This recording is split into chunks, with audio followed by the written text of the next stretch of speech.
So, the first week of June 2026 is a momentous day for anyone who enjoys video games. It is such an exciting time. My god. I'm going to do a quick run through of the main stuff that's caught my attention through Summer Games Fest, Xbox, the Xbox show, and the Nintendo Direct from Tuesday, June 9th, because it literally happened a few minutes ago, and I have a lot of thoughts that I kind of want to get out. So let's just get into it. The Summer Game Fest, I streamed my reaction to it. It was a great stream. It was lots of fun. I had a great time. And there was lots of things to be excited about. I really enjoyed, there's a Blood of the Dawnwalker or something, Dawnwalker, that looked pretty cool. There's Gen Atlas, which is the new title from Ueda, who's done Shadow of the Colossus, The Last Guardian, Eco, which I've definitely got my eye on, especially considering the creator. Definitely going to keep my eye on that going forward. There's 1666 Amsterdam, which looked very cool and has been there's a free prologue available on Steam. It's set in Amsterdam. It looks pretty cool. It looks like this really cool, fantastical exploration of a place that doesn't actually get a lot of representation in media, in my experience, at least in mainstream media. So that's really cool. I'm looking at that too. There's Alien Isolation 2. All those sort of things I'm keeping an eye on, but I'm not like super crazy enthusiastic about. Not yet, but it's definitely something I'm compelled by. Then there's Resident Evil Veronica. As someone who went through the first 4 Resident Evil games on stream for the first time last year, and am currently going through Resident Evil Biohazard, Village next, and Requiem after that. I'm a big fan of Resident Evil. I've become one over the past year and a half or so. I'm a big fan, and I didn't check out Code Veronica. I didn't check it out for a few reasons, most of them being availability and just like me kind of being absent-minded and ignorant about how important it is. But a lot of people say that Resident Evil Code Veronica is more or less as important, if not more so, than Resident Evil 3 in the scope of the whole series in terms of lore, character work, all that sort of thing. So, definitely really interested in Resident Evil Veronica, hoping they do a really good job with the remake. They tend to. Their track record's pretty good with regards to these sorts of things. So I'll be checking that out, and I'm really, really interested in it. I can't wait to see what it's all about. Can't wait to see what it adds to the story of Resident Evil and the mythos and the plot. And yeah, I'll probably be streaming that almost certainly. There's The Wolf Among Us 2 as well that I forgot to mention before. I've never checked out The Wolf Among Us, but I would like to in the future, and people have been waiting for 2 for ages. And then, in addition, of course, to stuff like this, there is the recently announced Witcher 3 Songs of the Past DLC, which I cannot wait for. You guys know how much Witcher 3 means to me. It's one of the most important games I've ever played. Made tons of videos about it. It's very formative for me. It shaped my tastes. It's one of my favorite video game settings to explore and just breathe in, live and breathe in.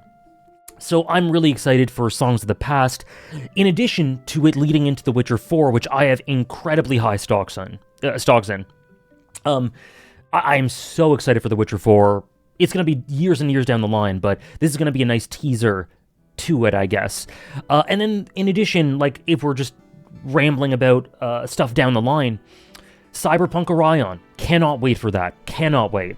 I think it'll be incredible. Cyberpunk 2077 is one of my top 3 or so games of all time.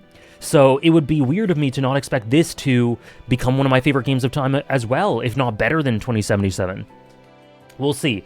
And then there's stuff like Evercold. I made a video about Final Fantasy XIV, which is currently my favorite game of all time, up to the end of Endwalker. There's the new expansion, Evercold, which I'm very optimistic about. Made a video about that. So much to look forward to. But the main one, the thing I'm looking forward to more than anything by at least a little bit, is Final Fantasy VII Revelation. Cannot wait for so many reasons. I live and breathe this re-trilogy project. I cannot wait for Revelation. the third part, the conclusion of this. I made a 40-minute video about it. Go check it out if you want to know my thoughts on it. So I won't bore you about it here. Anyways, that's some rambling for a few minutes about Summer Game Fest, and some future titles that I'm really looking forward to. And there are more which are maybe slipping my mind that aren't, that I've got my eye on, but maybe they aren't, like, just don't come to the forefront of my mind. There's so much upcoming. There's also Silent Hill, Downpour? The one that's coming out in September. There's Control Resonant as well. Control Resonant looks beautiful. Oh my gosh.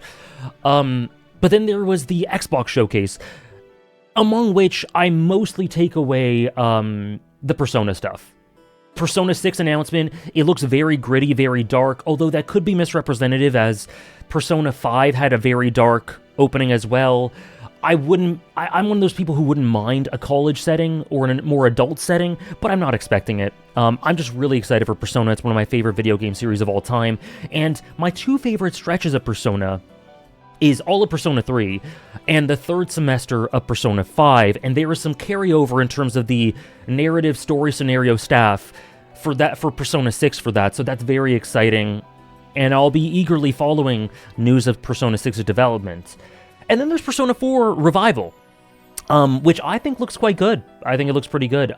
Persona 4 is my least favorite of the three Personas I've played, but I still think it's a good game, and I actually think, kind of more to the point of this video, or one of the points of this video, I think it has some key problems, specifically in terms of the narrative structure and the way it prioritizes certain things, and the things it does with its writing that I think a remake could really polish over. Which is primarily why I'm really interested in this remake. I'll talk about that more in a bit. Then we get to the Nintendo Direct from today, and my god, holy, I low-key think this is, like, I wasn't glued to my screen with everything, you know, I don't really care about Splatoon, I don't really care about Stellar Blade too much. I love Liza P, and it being ported is cool, but it's not, like, I'm not the demographic for that because I've already played it. There's the Jujutsu Kaisen and One Piece games, they look cozy. You know, there's Devil May Cry 5, Dragon's Dogma 2. I'm gonna play the Devil May Cry series on stream down the line. There was no Ace Attorney, which I was kind of looking for, which would have been cool. There was no Danganronpa, but I'm so excited about what we did get. Specifically, it's really cool that Xenoblade 1 to 3 is getting a 60 FPS port over to the Switch 2, which is great for availability and getting people interested in the series more, and just a more definitive edition of all three games. Really cool, especially for newcomers. But my goodness, Xenoblade Genesis, they just dropped that trailer out of nowhere to me, and I think it looks fantastic. I think it looks unbelievable. I think, to me, Xenoblade has always been a visually attractive series. Specifically, the world design is some of the best you're ever going to see. It's world-class, it's masterful. You look across a Xenoblade Vista, and those landscapes are the best you're going to see in gaming. You cannot beat that. But also, like, in terms of the character designs, I think it can, you know, at some points the designs can be a bit much for me, like a bit all over the place, but overall I really like the designs for Xenoblade. I think the characters look, they pop, they have great, sort of iconic, it's a weird thing to say, but like shapes to the designs. You know, if you see their silhouette, I think a lot of the character designs for Xenoblade pop, like Dunban, Melia, Noah, you know, Pyra, Mithra, like Morag. I think a lot of those characters have great silhouettes to them. I like a lot of their, I think generally the facial animations and the anime-esque design, it's not for everyone, but I think it's quite an attractive style and aesthetic. And I think it looks great in all three games, generally. The towns are great, so I think Xenoblade is great aesthetically, but something about what they've changed with the aesthetic here, and bear in mind I've only seen the trailer once, and I freaked out during it. It looks incredible. they've added some element of cell shading to it or something. I don't really know exactly what, but it really seems to have taken a step up in terms of how it looks. It looks beautiful. The music sounded incredible. The world design, what you'd expect from Xenoblade, and it's really funny, because I thought I heard the announcement wrong. I thought we had gone on to a new IP or something, because what we were seeing was so fresh and wasn't necessarily the sort of thing I associate with Xenoblade. The bits of plot and lore and character dynamics we were getting from it were really fascinating, but to me, it didn't sound Xenoblade to me, so I thought I misheard when they said this is a new Xenoblade story or whatever it was they said. It was only when I properly saw a wide shot of the characters just exploring through a vista and seeing the landscape. I'm like, that's a Xenoblade, that's a Monolith Soft Xenoblade landscape, this is Xenoblade. And I freaked out, because I love, the Xenoblade series is a bit weird with me in that Xenoblade 1 is one of my favorite games of all time. Xenoblade 2 is decent, I have some significant problems with it, but I still really appreciate it, specifically elements like the music and the world and some of the concepts. But to me, it's, I have a bit too many problems with it to love it, or really think of it as much more than decent. Xenoblade 3, I think, is really good, and it's kind of in between for me. Xenoblade 1 and Xenoblade 2. Xenoblade 3 is in between, and it's given me some incredible sequences that I adore, specifically the ending, and in between chapters 5 and 6, I believe? My Noah, if that helps. I overall really appreciate the series, but only Xenoblade 1 is really a deep favorite, so... But I nonetheless get excited with new Xenoblade IP stuff. And... I don't know, I was just filled with so much excitement at seeing this fresh take, it seems like. This completely new mythos that seems to be about the origin of the series, Xenoblade Genesis. There seems to be some sort of school academy element to it, like Cold Steel-esque, Persona-esque. Oh god. I can't play this. Something like that, which is really exciting to me. If they do it properly, I think it could lend itself really well to a world like Xenoblade. Music sounds great. The bits of the character dynamics and the plot we've seen were fascinating. Even if this was, like I said, I spent a good deal of the trailer not knowing that it was Xenoblade, not really believing that it was Xenoblade, and I was down to buy it. So, it being Xenoblade, it leading into the series, I can't wait. I'm so excited for it. It's immediately become one of the things I'm most excited for. In addition to that, Fire Emblem Fortune's Weave. Fire Emblem is an amazing series. I forgot to actually mention it in my top video game series list, actually. Let me make a quick note of that. It would be an honorable mention for me, I think. It would be in and around the same spot as stuff like Mario platformers or BioShock or something like that. It's a favorite series of mine. Sorry, just making a note of that. Fire Emblem. And I don't have much to say about it, outside of, it looks like more Fire Emblem, it looks like a decent amount of thought has been put into the story. I just love playing new Fire Emblem games. I love Three Houses, it's a favorite of mine. I loved Awakening, it was very formative for me. I didn't adore, the newest game, what's it called? Latest Fire Emblem game.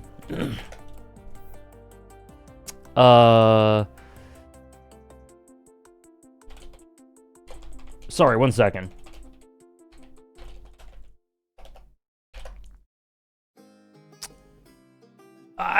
Engage.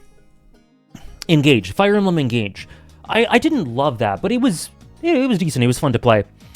I loved Sacred Stones. I really like Sacred Stones. I like Shadows of Valentia a lot. I want to check out Path of Radiance, Radiant Dawn. But I really, really respect the series. I enjoyed Fates, even though a lot of people don't like it. And, so I'm really looking forward to Fortune's Weave. Nothing about it super strikes me as, oh my god, that trailer really sunk its teeth into me, like something like Stranger Than Heaven, or the trailer for Xenoblade Genesis.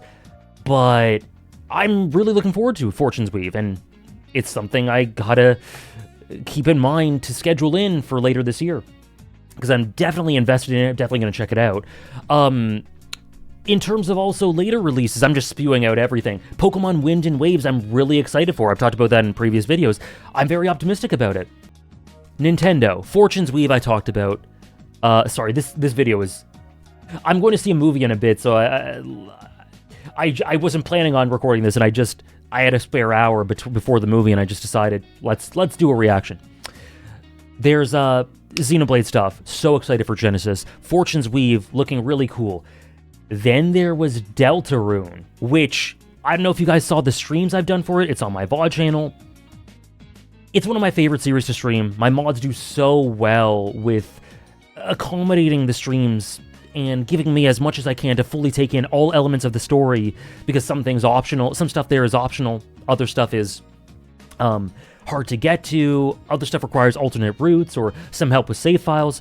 So the mods have helped a lot, but TLDR, me playing Deltarune Chapter 3 and 4 last year was an unbelievable gaming experience in terms of gameplay, in terms of story, in terms of the integration, the meta element of all of it, the density of the characters, how much I love this cast, how excited I am to theorize about what will happen in the future.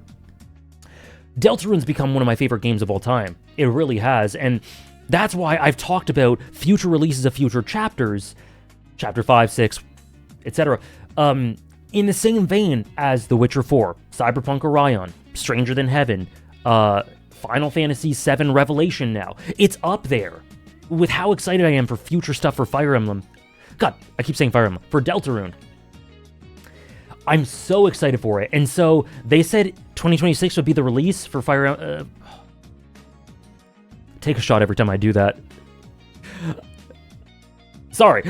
Deltarune Chapter 5 would be 2026, and half the year went by without hearing anything about it. Now, June 9th, they say in 2 weeks, in June 24th, Chapter 5's coming out. Now, I'm going to let a lot of my community play it first. I'm going to let them play it first. I'm going to let a month or two pass before I get into it. I also am going to be starting Metal Gear Solid end of August, early September. I don't know how that's going to line up, but I'm going to play it. I don't know if it's going to be a Monday, morning to afternoon Eastern time stream, or if it's going to be a Friday night stream, those really cozy Friday night streams that we did for Deltarune. Don't know. I don't know. But I'm going to play it, and I am so excited for it. It is in the process of becoming, and already is, one of my favorite game stories ever, and I was looking for a Deltarune announcement for this Direct, and we got it, and I can't wait. I hope everyone loves it. I'll be playing it with you guys, and you can watch me play it, after you guys are finished. Maybe a couple months after that, maybe fall, I don't know exactly. But the last thing to talk about in this game, in this video, The Legend of Zelda Ocarina of Time is receiving a remake. That will release later this year, I assume late fall, early winter, December maybe. There have been leaks about this sort of thing, about this happening, and it turns out they're true. And it seems to me like so much of the internet is freaking out about this. Understandably, Zelda is one of my favorite series of all time. I made multiple videos about it. It means so much to me. It's been there throughout my childhood. It continues to be there for me as an adult. I'll forever have my imagination and heart captured by these stories. And it'll forever be one of the IPs I'm most passionate about. Which is why I'm in a strange spot for this, because it seems like so much of the internet is so excited about this. People are freaking out. I can't lie to you guys, I'm not that enthusiastic about an Ocarina of Time remake. I'm having to caveat things with like, yeah, looking forward to Fire Emblem Fortune's Weave, looks pretty cool. But holy shit, I'm so excited about Deltarune Chapter 5, and holy shit, Xenoblade Genesis looks incredible, and Final Fantasy VII Revelation, Game of the Century incoming, Evercold can't wait, The Witcher 3, The Witcher 4, 3, Songs of the Past, all this stuff, can't wait for all this. And I don't really think I'm super enthusiastic about Ocarina of Time. I feel like a buzzkill, but I gotta be honest, ever since I heard about the possibility of an Ocarina of Time remake, I thought to myself that it's not really necessary. Now, my thoughts on remakes are as follows. I I am big time in favor of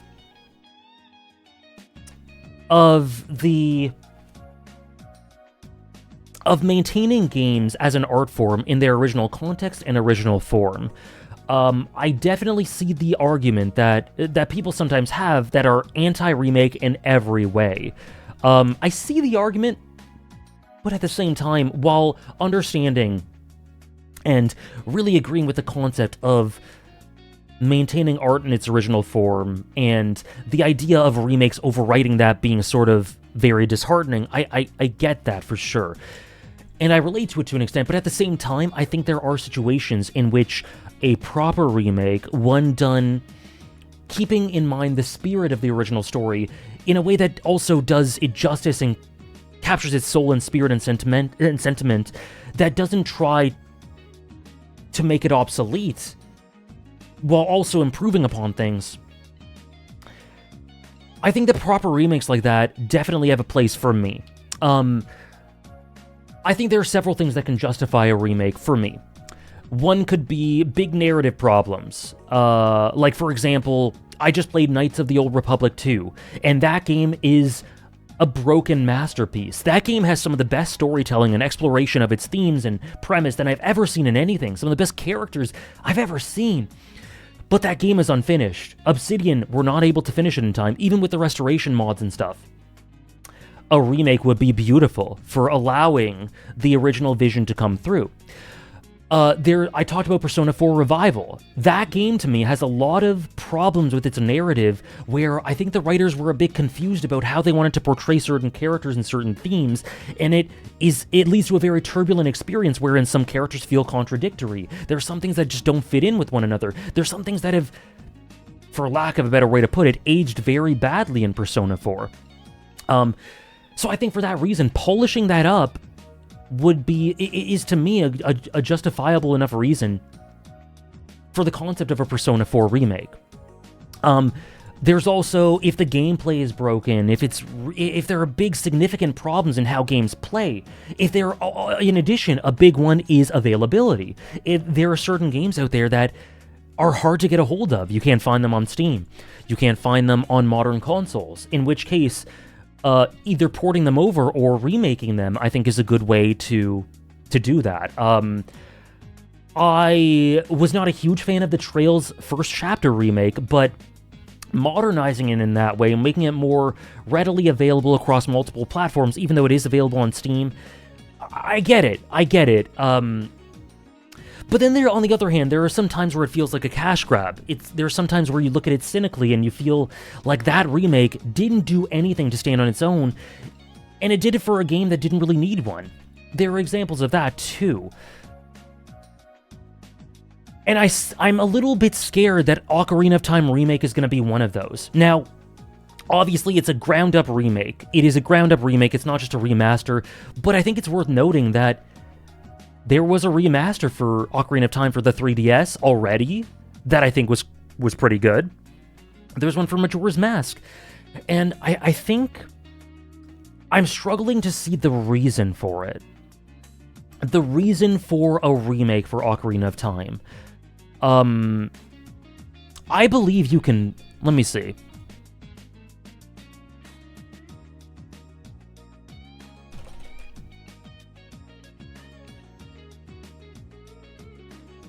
I don't know exactly which platforms it is available on in terms of modern consoles, but I'm pretty sure it's available through the expansion pack service Switch Online.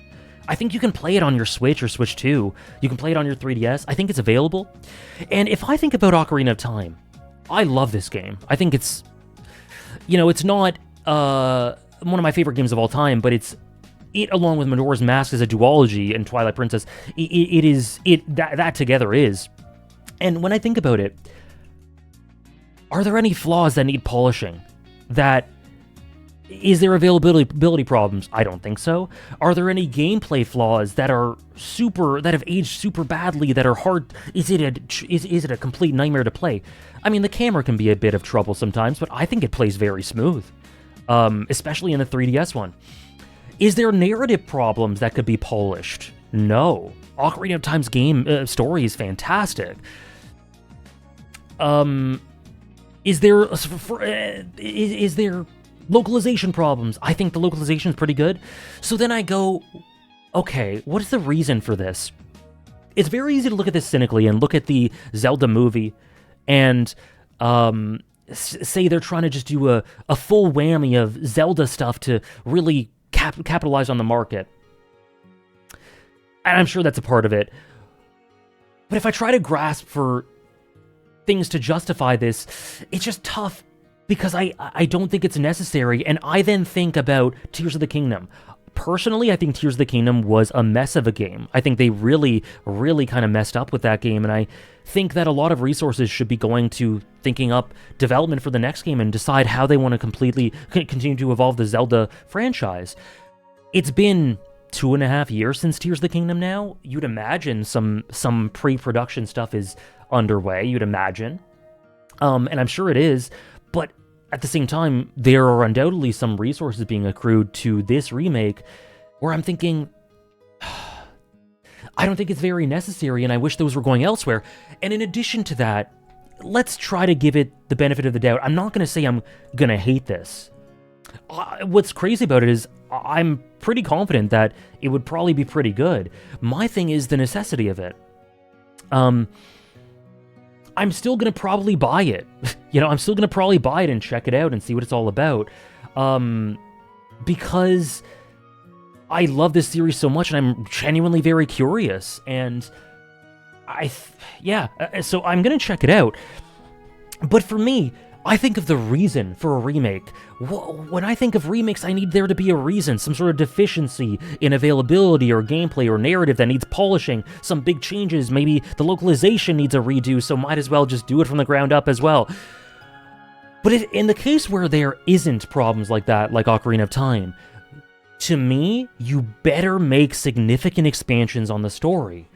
You better do something bold. You better make Hyrule incredibly fleshed out, or alter the story, or expand upon the story in ways that keep the soul of the story, keep it loyal to it, but at the same time,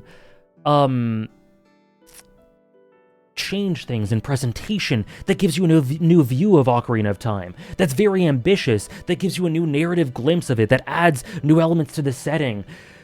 And I think of Final Fantasy VII Re-Trilogy, and what it does. Those games are so ambitious. Not only are they justified if they were to make no alterations to the story because of the completely fleshed out world and how much it expands upon it and realizes it from a completely new perspective, but it is so ambitious in changing things, in bringing back characters who are dead, or playing around with abstract theming in a new way that adds new themes and complexions, taking small, like, 1 or 2 screens and turning it into a whole chapter, and expanding on the towns beautifully, and doing all this ambitious stuff, and making it this beautiful accompaniment to the original that expands upon it so boldly, but also does not,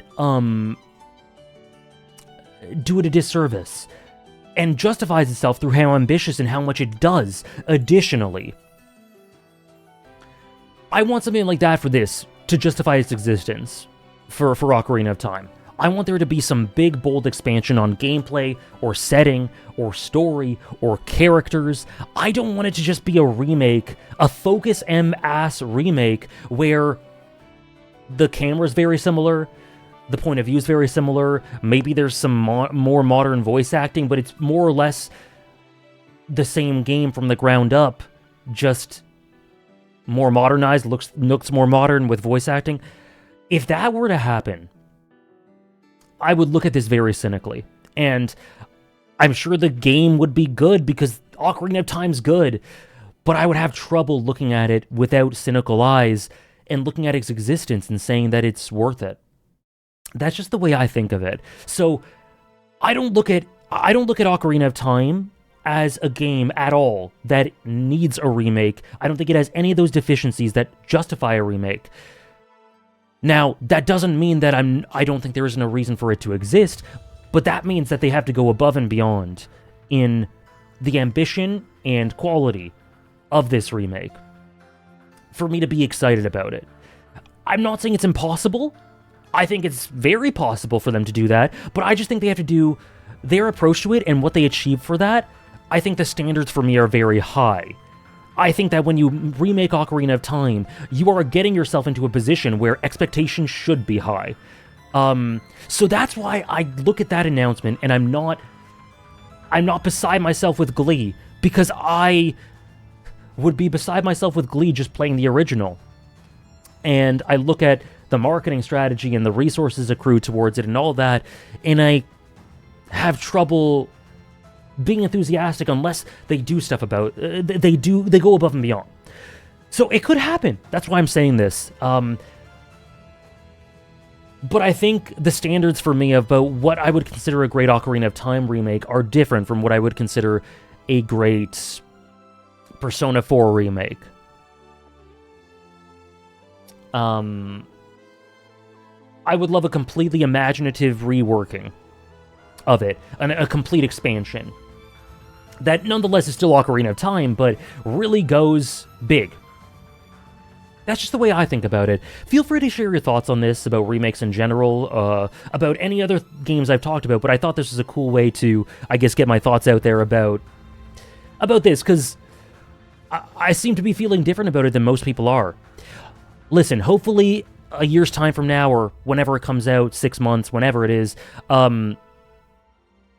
we'll be talking about this and I'll be going, wow, they really, I shouldn't have had any doubts. They knew what they were doing.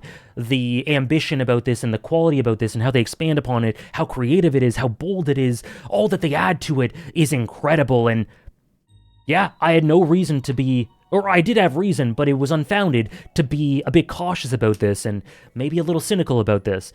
I would love to be having those conversations, and maybe we will be. I'd love to be talking about that in the future. But this is how I look at it right now. Hopefully that makes sense. I just wanted to kind of get that out there. I've released a video today, but I want to put this out there now because this news just came out today. Anyways, thank you guys so much for watching.